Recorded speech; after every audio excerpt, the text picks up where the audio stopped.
Hello and welcome back to part 3 of my short playthrough of Crossing the Line, Aachen 1944 by Furor Teutonicus.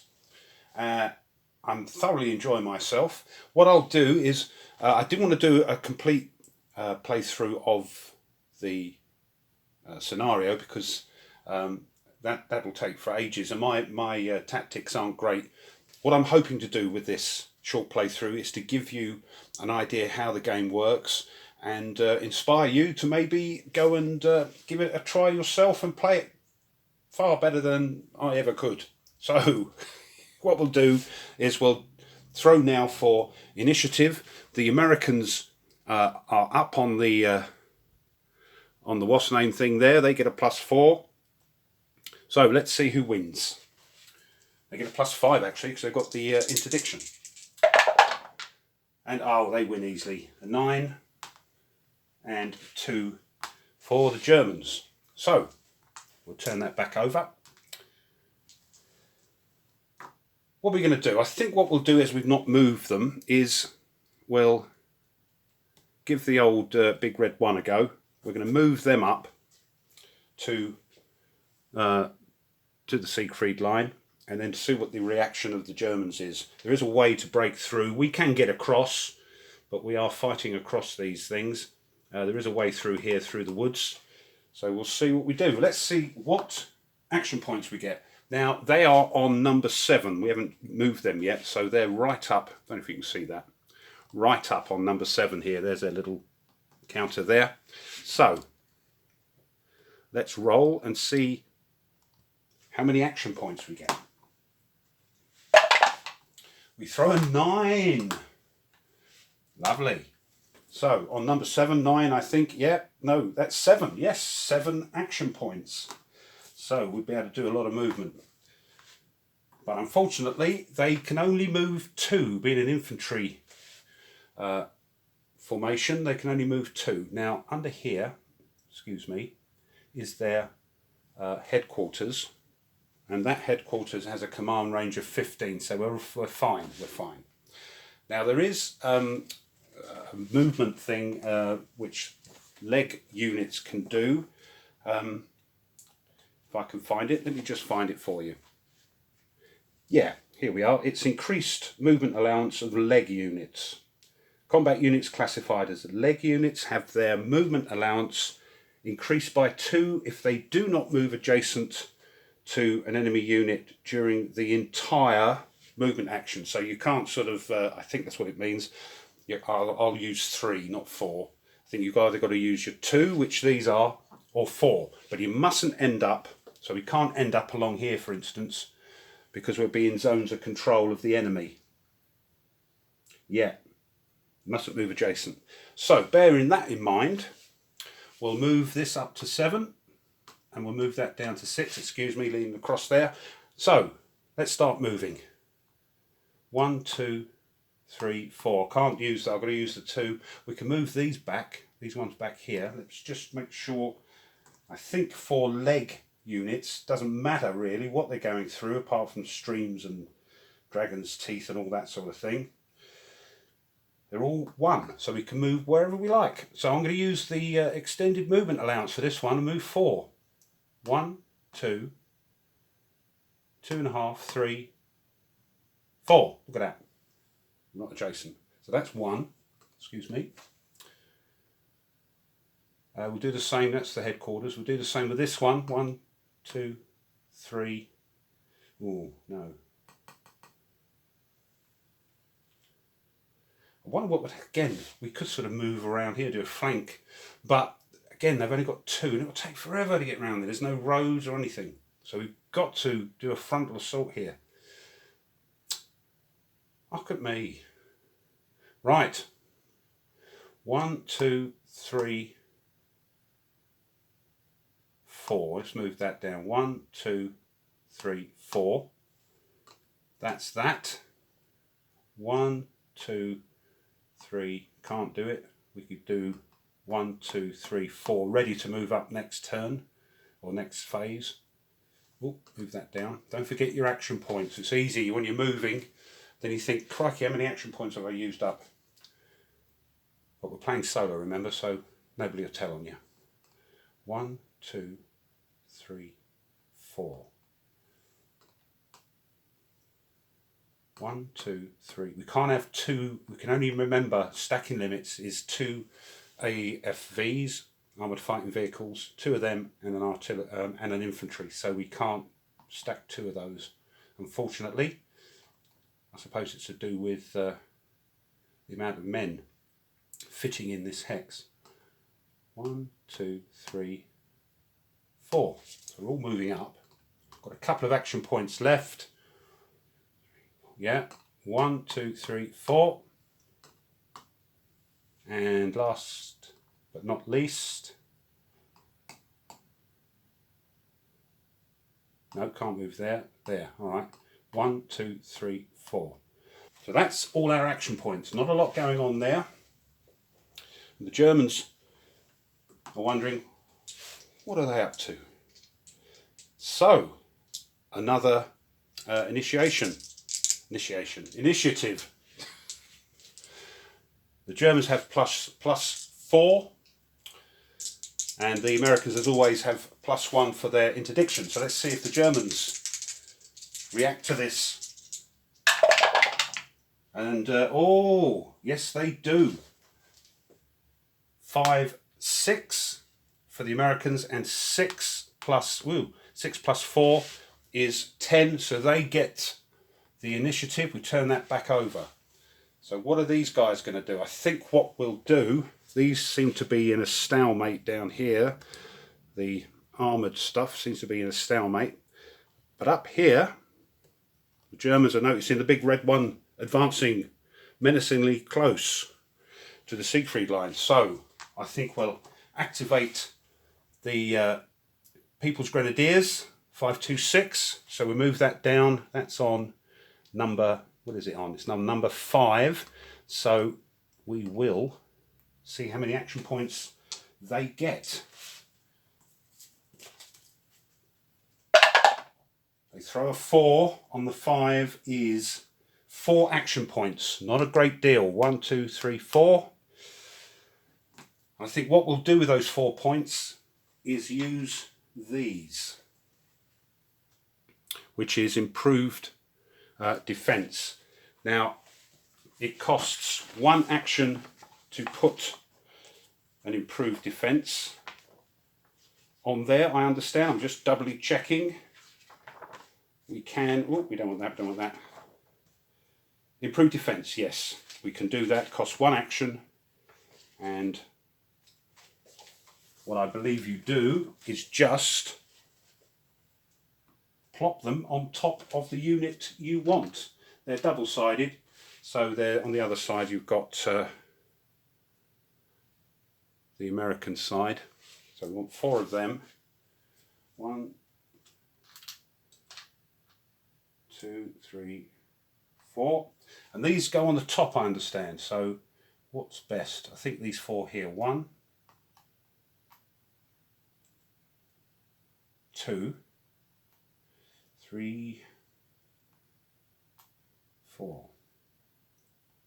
And what these do is when we pull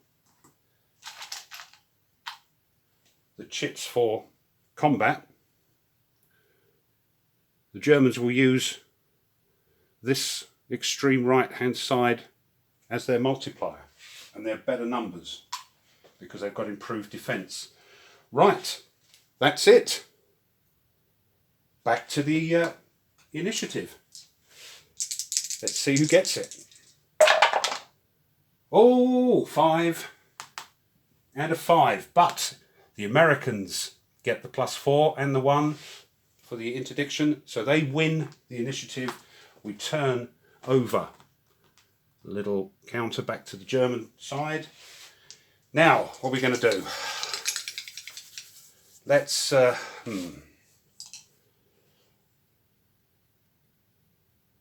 See, I've got a feeling I'm not being aggressive enough. I think the Americans have to just push through, and just because otherwise, because in this scenario as well, in the second turn, the Germans get reinforcements. So Okay, let's do the big red one. Again, we're on number 6. Let's see how many we get. We get 6. And on the 6th column, we get 6. So we move that down to 5, excuse me, and move that up to 6. So I think we'll just move in. Is it? Oh, crikey! Do we do a? Ooh, there's a bit of a gap there. This one hasn't got an improved defence. See, we move here. We have to stop because it's a zone of control, and I believe that leg, yeah, everything apart from city and industrial, infantry will exert the zone of control. So, 1, 2. I see they can only move 2. 1, 2, 3. No, I can't. All right, let's move 1, 2. That's 1. 1, 2. That's another. 1, 2. 1, 2. Ooh. Now, I've got 2 action points left. Shall I take a chance and attack these guys up the top here? I think I will, you know. Not be much combat. We all like to see a bit of action. So, this time we will... It's a bit simpler because there's only 1 unit per hex. So we take our little multiplier chip, 1 for the Americans, 1 for the Germans. Let's see what we get. Can also use me dry wipe again, it's great. So, this one is 7. It's got an effectiveness of 7, the little number in the middle on the left, 7. So, 7 is, and we're using the middle one because we're just normal, we're doing a regular attack, so we move that down. We are now, out of action points. So, just for me and just for you, because I know, just to show you who's attacking whom. They have a combat strength of 6, and the middle number is 3, so 6 times 3 is 18.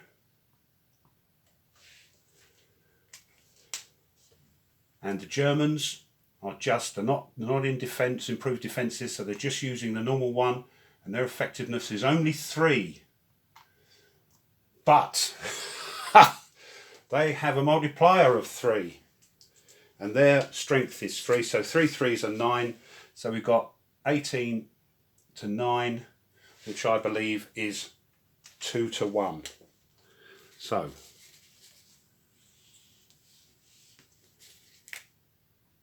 two to 1. Now we're attacking into. Oh, we're attacking into its pillbox in the forest. So that's going to be pillbox in the forest here. So we're going to use this part. And we're looking for 2 to 1. On the results table, there's pillbox in the forest. 2 to 1. So we're going to use this. Don't look good, does it? Right. 2 to 1. Let's move that along. Let's see if there's any DRMs and things. What's it say? The rule's very good as well. So, first thing we do is look to see if there's any hexide terrain effects, which there isn't because we're attacking straight into that hex. Combat support. No. We don't have any combat support because the supporting unit has to be adjacent to the enemy. So no. And that applies to the Germans as well. They don't have anybody, they had somebody here, of course. So that's nothing. We're doing, there's no improved defences. HQ. You see, in a regular attack, hold on. Sorry about that, somebody at the door, don't you know. Right, where were we? We were talking about there was no support because there's no adjacentness of friendly units, so it's now the HQ attack, and unfairly, the poor old Germans don't get any support from their HQ in a combat unless they're attacking. They're not in defence, but neither do we. So, our HQ's here. 15, 1, 2, 3, 4, 5, yeah, plenty of room. And it's 6 is their attack support point number. We get half of that, so we get a +3 to our die roll. And of course we look at the armour superiority, and as I think I said before, if neither the attacker nor the defender has tank points available, no player can establish armour superiority, and neither player will receive a favourable DRM. In other words, nothing. So these are done.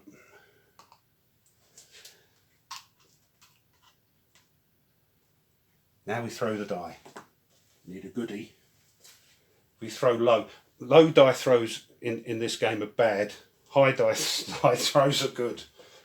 Let's see, we get a +3. Oh my God! 1. We threw a 1. Oh my. Oh, +3 is 4. Oh, still bad. It is 3, 1. Oh, you can't see that. 3, 1. Dear oh Lord. And I tell you what, with these games, and as you get older, you'll need one of these. Look, don't tell anybody though. Don't tell anybody. No, that one isn't red, but my one is, or the Americans' one is. So, bad news for the big red one. So that is a red 3. The defender has to take a step loss first. We always do the defender first. So they take a step loss. That's all they do. We use one of these little things again to put it on number 2. It's the number that's pointing upwards that is applicable. So that is now 2. Oh, it's having to push them back. And now we have to take a step loss. We're at 6, so okay, not too bad. 6. So we're now down to 5 with our little thing. Now the second one, we're red. Now the second combat hit must be converted into a forced retreat. So we'll have to retreat back to here. That still means there's another one, and the third combat hit must be taken as another step loss. So that becomes 4. And there we are. Bad attack there by that by the Americans there. That's what I'm blaming anyway. And that's it. I think what we'll do, we'll leave it there for the playthrough. What I'd just like to do is explain what happens when everybody has had enough, or their activation points on the things up here get to a level where they decide they don't want to do any more, they want to refresh them. We'll do that. We'll go into a sort of pretend admin phase and just show you what happens during that. Okay, first an apology if this part of the video looks a bit funny with the colours and all that. I've had to re-record this part of the video, and it's night time here now because the original recording just didn't seem to work. So anyway, what I'm going to do is give a very quick sort of run through the admin phase, which happens at the start of turn 2, because if you remember, there isn't an admin phase at the start of turn 1. So first thing you do is to place the initiative and DRM marker. Remember this thing here, that goes back on the 0 on the track, and it's the only time it goes to the 0 The next thing really is the recovery of these activation markers. And what I didn't quite get, and I think what it is, these are the activation markers actually for the headquarters.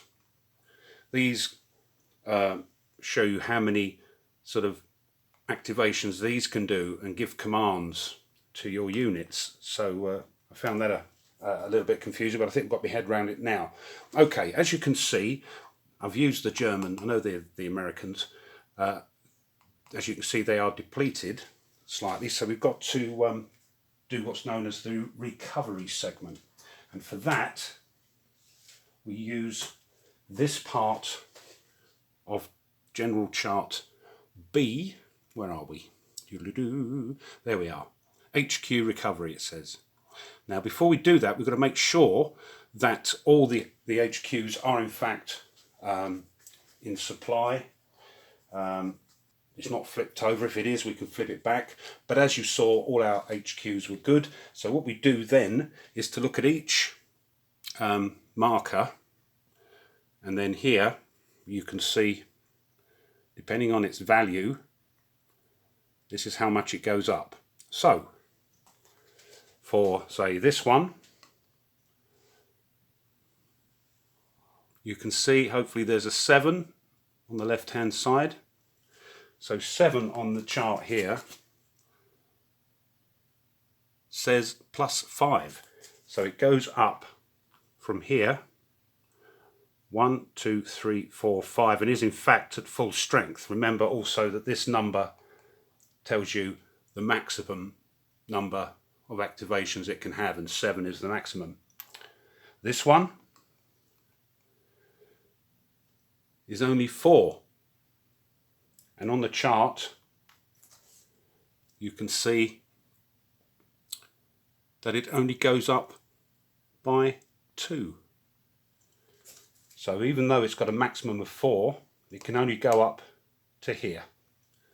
And this one would be another 7, and on the chart that would be a +5 again. So 1, 2, 3, 4, 5, and there we are.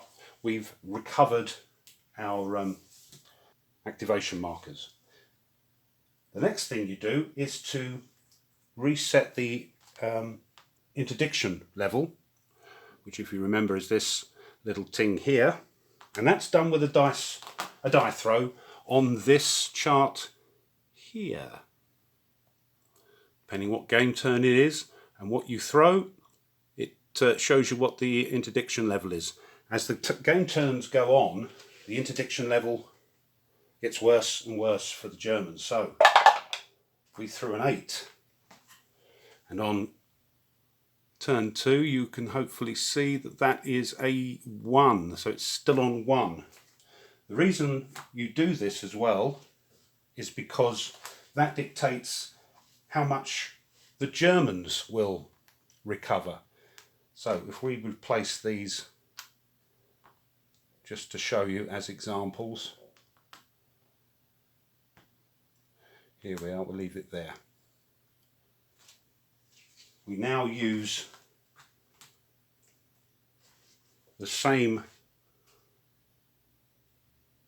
table, but this time we're using this part, and we look at the interdiction level. And you can see as it gets worse, you don't get as many recovery points, and if it's at 0, you get better. So we're here, so we then look and see what the value of the